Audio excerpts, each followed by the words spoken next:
So good morning everyone and welcome. We'll have a Zoom meeting when we finished here at 7:45 for those of you who'd like to come. I'll announce it again. The link is at the very top of this chat, and I'll probably post it again later and say more about it.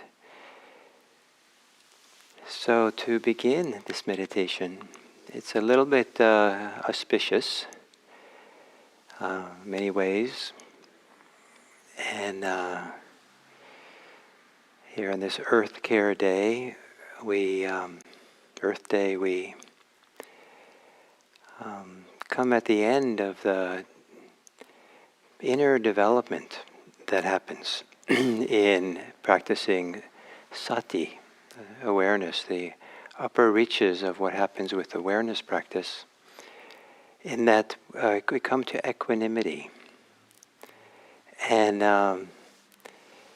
one of the wonderful, really wonderful qualities. Imagine that this modern technology that we have and virtual reality glasses, imagine they make glasses that are attuned to your mood and mental state and what's happening inside of you. And so the frame of the glasses and the glasses themselves morph and change according to how you're feeling and what you're concerned with. And so sometimes those glasses, the rims get really, really wide. Sometimes they get really narrow. Sometimes they almost like move away from your face, like going towards something that you're interested in. Sometimes they recede backwards and press up against your face. Sometimes they raise one side of the frame, one like an eyebrow rises really high. Sometimes they wink. Sometimes they have all kinds of looks that they do. And people would start feeling maybe kind of almost naked, because the way they keep their face sometimes is not quite representative of what is going on inside. But now everything is there. So, of course, we don't have those kinds of glasses yet. Rather, the glasses that we have, those of us who do have glasses, are not reacting to the world around us. They don't pick up our emotions. They don't are not interacting with the world in emotional ways, reactive ways. They're just there peacefully, we could say equanimously. And it isn't so much that I want to make this as an analogy for equanimity, as I want to say that all our responses and reactions, all the rich world that we have out there, continues even with the glasses that don't react. But we see through the glasses, the medium for seeing for some of us. And so the glasses have a fantastic function, kind of independent of how we're feeling and our mood and what's going on around. So in the same way, as awareness gets stronger and stronger, more developed, there comes a time when awareness has a quality of non-reactivity, non-engagement. It is not riding and being pushed around by, caught up in the inner moods, reactions that we have, the thoughts that we have. It's not exactly aloof, it's there. Everything goes through it in a sense, like everything goes through the glasses. It doesn't diminish our humanity, it actually enhances it. It's kind of like we can see things more clearly. However, there is this place of steadiness, stillness, non-reactivity, that is able to do fantastic work of seeing, but does not interact, does not get caught in, just like my glasses don't get caught in what's happening right now. So I say that so that maybe there's a little bit less hesitation to explore this topic of equanimity, a balanced state of mind where awareness is strong enough, clear enough, where the clarity is clear enough that we clearly see we don't have to get involved. Not only don't we see we don't have to, but the very name of the very quality, the very state that we're in, there's no inclination for awareness to get swept away or caught up in all the different movements of the mind and the world around us. So taking a meditative posture and taking a few moments to feel your body as it is. Any tensions you might have, agitation you might have, any contentment you might have in taking the posture.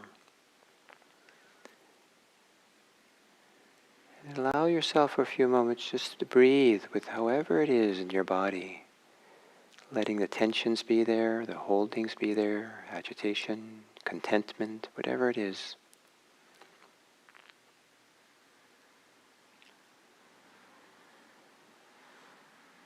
And as you do so, do you have reactions in the mind? Is awareness hijacked by preferences, likes and dislikes, desires for it to be different?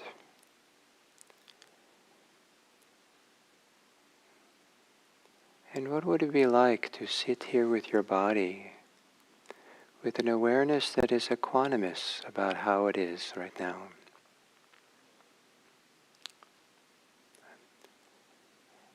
An awareness that allows things to be as they are.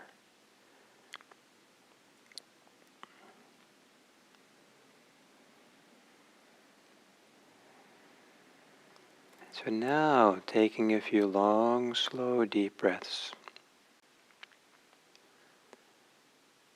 And on the exhale, relaxing the body.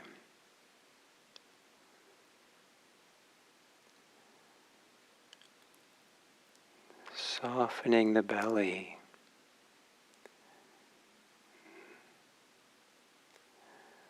On the exhale, letting go into the support. Your seat, your chair, what it has for the weight of your body.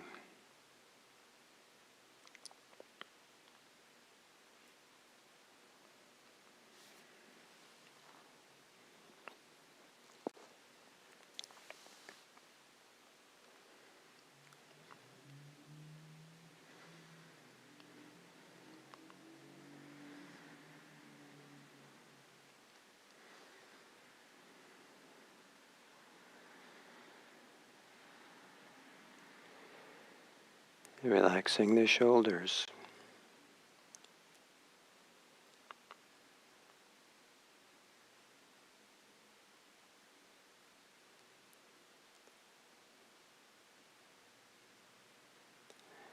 On the exhale, softening the face. Especially around our eyes. That we often do, in fact, express how we're feeling inside.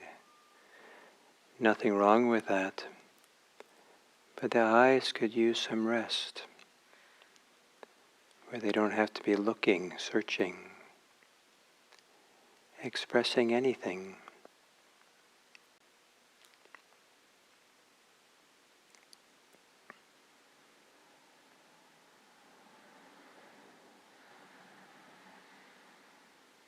And on the exhale, softening, relaxing any tension that's easy to relax in the mind.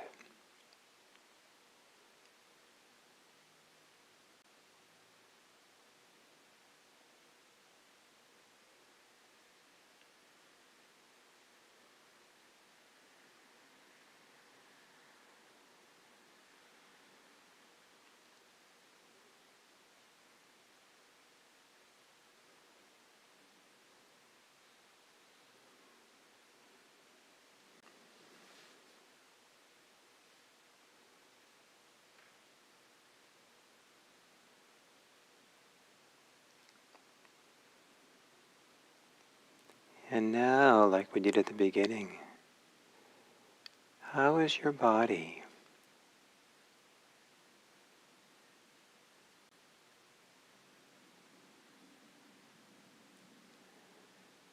And now you're able to be with your body a little bit more calmly, with less agitation, maybe more settled. And if you are, or if you're not, breathe gently through your body.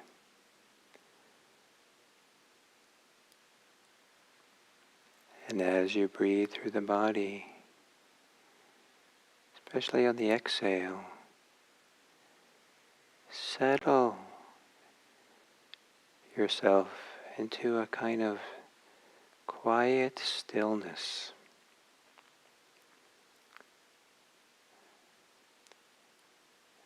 Quiet tranquility.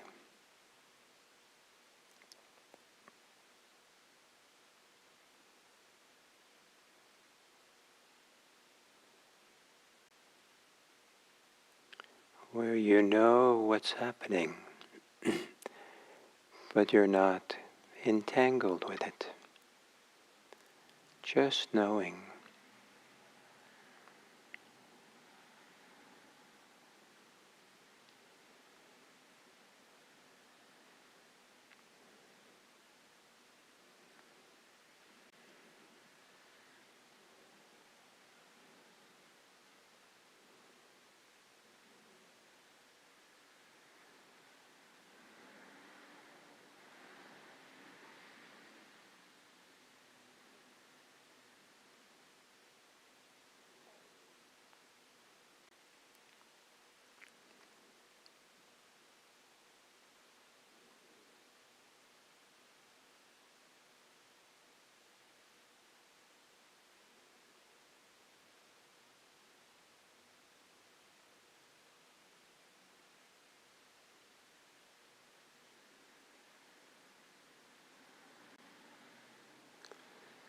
As you breathe, especially on the exhale, see if you can settle your mind, allowing the mind to become quiet and still.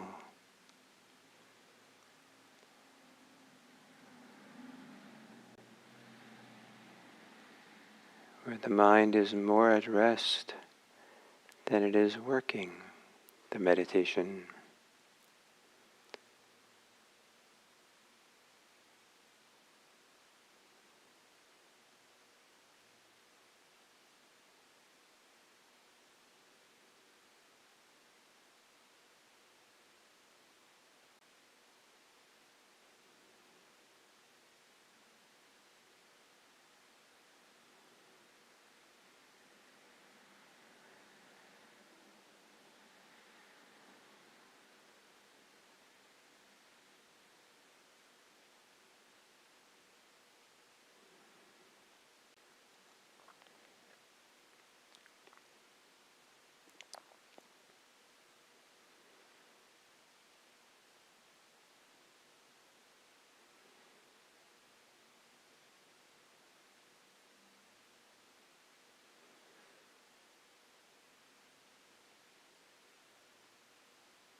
And as you're aware, does awareness itself have some quality, characteristics of equanimity, non-reactivity? being balanced without being for or against. Only the awareness, steady, stable.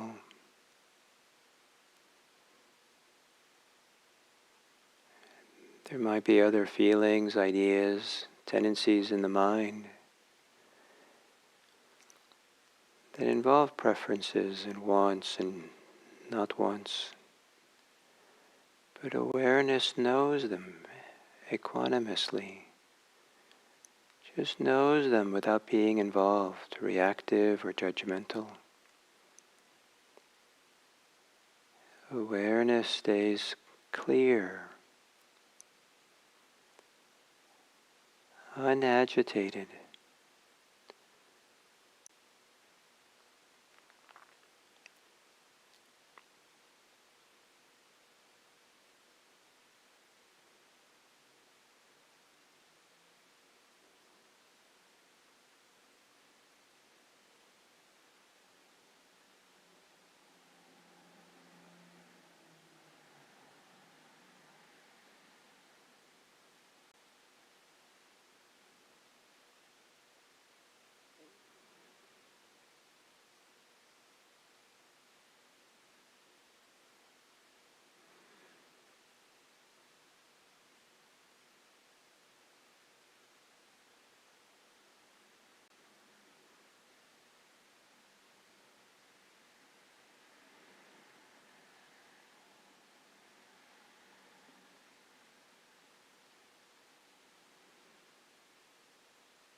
Let go so that your awareness can be non-reactive, aware but not involved.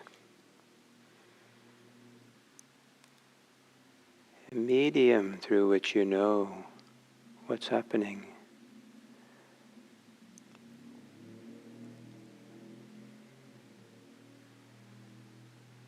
Like a glass window, when the curtains are pulled and the glass is clean,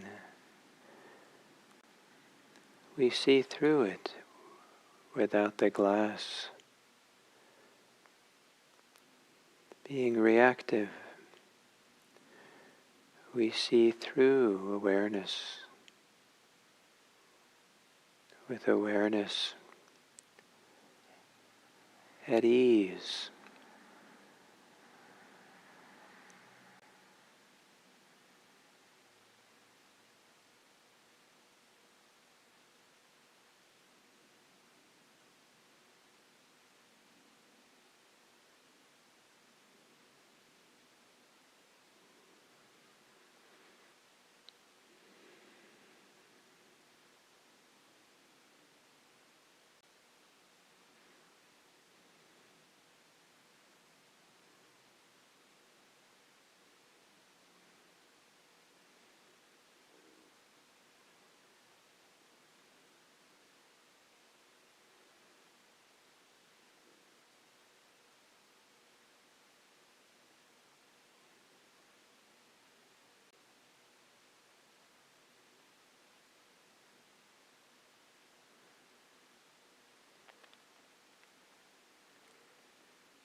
And in the classic instruction around equanimity,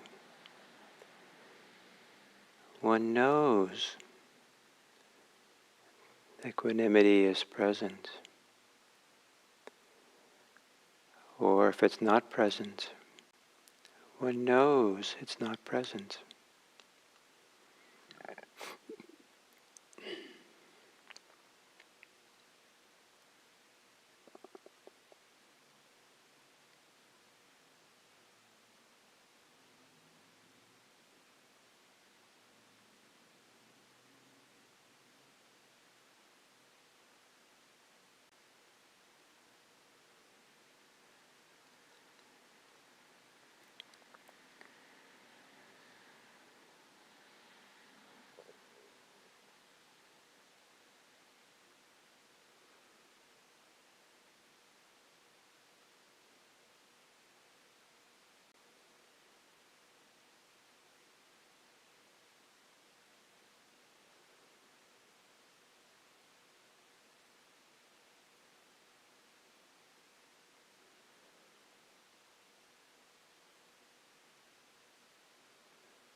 And then as we come to the end of this sitting,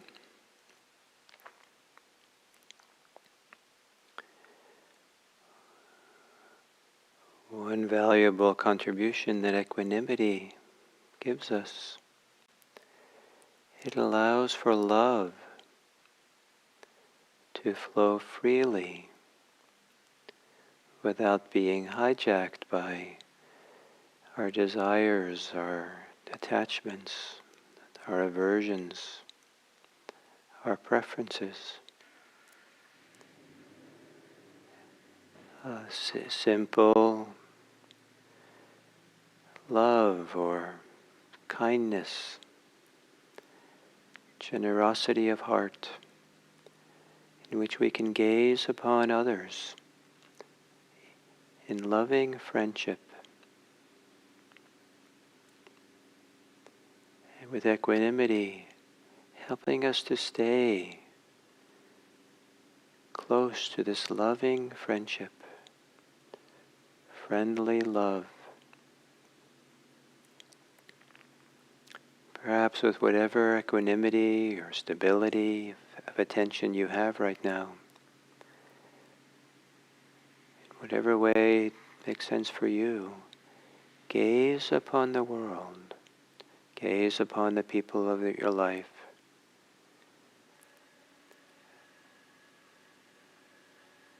With loving friendship, friendliness.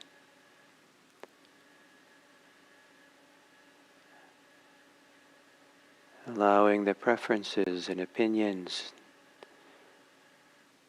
desires and aversions, hurts and needs recede to the background enough that the loving kindness can join with equanimity for an equanimous love, stable, relaxed, non-reactive, just kind regard.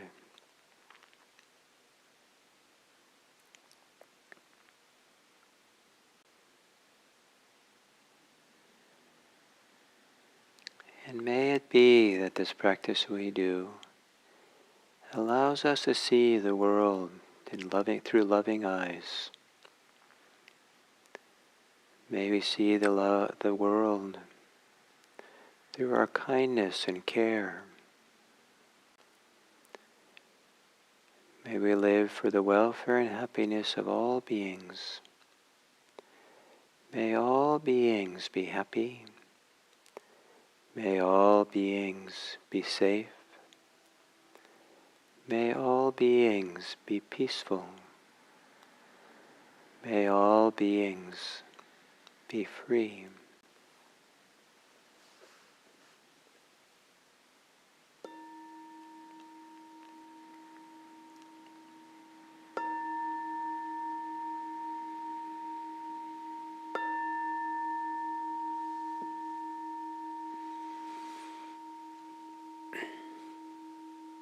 Thank you.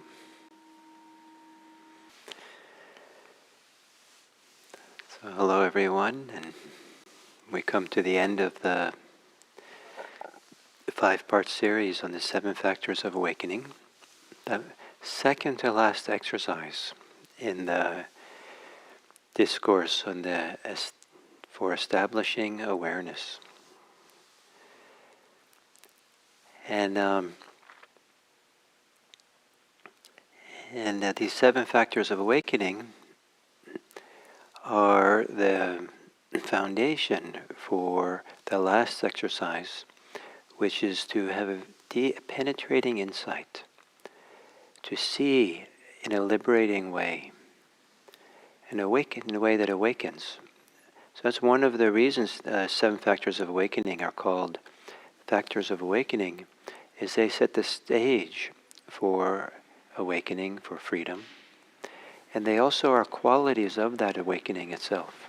So it's a beautiful thing where we're growing in the qualities that will be mature with our awakening.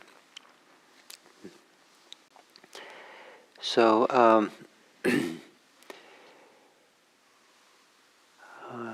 I still want to say what I've been saying all week, that these factors of awakening are not ordinary mindfulness, investigation, effort, joy, tranquility, concentration, equanimity, whatever ordinary might mean. They are really the product or the result or the consequence of having really settled in to doing this practice of mindfulness, of awareness, where the mindfulness has brought us to a place of stability, of lots of clarity, and where in our whole being, our body, our mind, have become somewhat unified and collected for the purposes of meditating, of being here. We're no longer thinking about the events of the day yesterday or what's going to happen. We're not caught up in our fantasies or our resentments or distracted thought. And it's not easy to come to this point, but at some point we come to this point, we really feel like, there's a vitality in awareness, vitality in being present in a full way. And so then these states, the seven factors of awakening, there's no instructions to cause them to arise, to make them happen, but one recognizes when they are present, and one recognizes when they're not. And we also recognize when they arise, they're appearing. And our role is to maintain them, to let them keep develop. And a lot of that has to do, at this stage of practice, getting out of the way. If a ball is rolling down a hill, if you stand in front of it and block it, it won't roll. But if you get out of the way, it continues to roll down the hill. So these seven factors of awakening will keep growing and moving if we have learned how to stay out of the way. And a lot of that has to do with not getting involved in thoughts, not getting caught up in our thoughts, distracted by thoughts, not getting involved in wanting and not tinkering with our experience, making it more and more refined and kind of working it, but beginning to just let go of the doer, let go of the activity of being the meditator, and just getting out of the way and allowing something else to emerge, to unfold. These seven factors of awakening. And for that, there has to be some momentum in the practice also. So this is why really having done the practice for a while, maybe a long time, so that it becomes like second nature to do it. It's like there's a kind of momentum. The body knows, the body is connected to this practice. Sit down to meditate, and the body gathers itself together because it's familiar with this. It knows it's a familiar territory, and it's like coming home. So as these develop, and following samadhi, concentration, stability, real stability, unified mind, the tendency of the mind to get fragmented again, to get caught up in any kind of mental or inner state that's arising, or any external thing, is diminished because the sense of awareness feels so strong, so precious, so rich in that clarity of being, that it seems like it's much better than any alternative, the alternative of being thoughts and distracted and caught up in things. And so we come back to it and stay there. And in that mind, there's this wonderful, precious sweetness or beauty or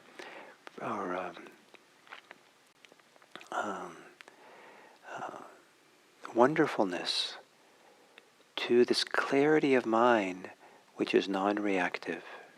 This clarity of mind that's not working the practice anymore, not reacting, not fixing or tinkering, where there's no doer operating, where there's just a clarity of being aware. So, and that stability, that equanimity, is what allows for there to be deep insight. Then our seeing, we don't see through the filter of projections or agitation, all the concepts and ideas and commentary we have about things, but we start seeing or perceiving, feeling what's happening in a much more direct way. And in doing so, we start having insights into what's happening that is freeing. And that's for next week. So this remarkable thing that these beautiful qualities of being are the byproduct of mindfulness practices. And so at some point we want to recognize that these are beginning, even the hints of these are beginning to arise, because it's the recognition of their presence that allows them, one of the factors that allows them to grow. So to recognize it becomes more and more clarity of awareness that is mindfulness. Recognizing in that clarity, there is a capacity to choose between what's healthy and not healthy, skillful and not skillful, to know how to stay present in a mindful, relaxed, freeing way. Then there's the enthusiasm, the energy to do that, which allows the practice to grow. And then there's the joy of doing it. And then with that joy, perhaps a contentment, a satisfaction. It lets so many of our anxieties settle and quiet down. And then we have concentration, a unification of mind, and we have equanimity. So the 7 factors of awakening: mindful of their present, mindful of their absence, mindful of when they arise so that we can get out of the way and maintain them and keep them going. These are what happens at some of the mature level stages of mindfulness. Don't worry about being in these mature stages. The only thing that's important, moment by moment, is this moment of practice. As if you're putting drops into a bucket. Each drop is as valuable as any other drop. And so each drop it's complete in itself. And so each drop of mindfulness, each second, each moment of mindfulness is complete in itself. And don't be so concerned or caught up with attainments or getting somewhere. But when the 7 factors of awakening start showing themselves, recognize they're there. Know they're present, and maybe even know as they're arising, and then learn the art of maintaining them, getting out of their way and letting them grow. So, thank you very much. So a few announcements. So in a few minutes we'll start with a Zoom meeting for those of you who would like. And the Zoom link is in a few places. It's at the very top of the chat. And it's also on the IMC homepage website. The website under What's New, there's a notice about it. Also on the IMC calendar, there's a notice for 8:45. And there's a password you need to use, and the password is the Pali word, the Buddhist word for loving kindness, which is metta, M-E-T-T-A, M-E-T-T-A. And there's a prompt there that reminds you, it says Buddhist word for loving kindness, but it starts with M, and it's all lowercase. So a couple of other announcements, that it is Earth Care Day, a day of both distress and celebration. And a few things are related to this at IMC. IMC is starting an Earth Care group that will meet monthly to discuss Earth Care projects and activities and study. And there's information about that under What's New on the IMC website. And that first meeting is going to be next Saturday, the 30th of April. And there's also a notice there on the homepage under What's New that I teach a Buddhist eco-chaplaincy training program, training people to be chaplains, to offer spiritual care in relationship to the environment, the natural world. And there's a little bit of information there and discussion of how to find out more under What's New at the homepage of IMC website. So it seems nice to mention these things here on Earth Care Day, Earth Day.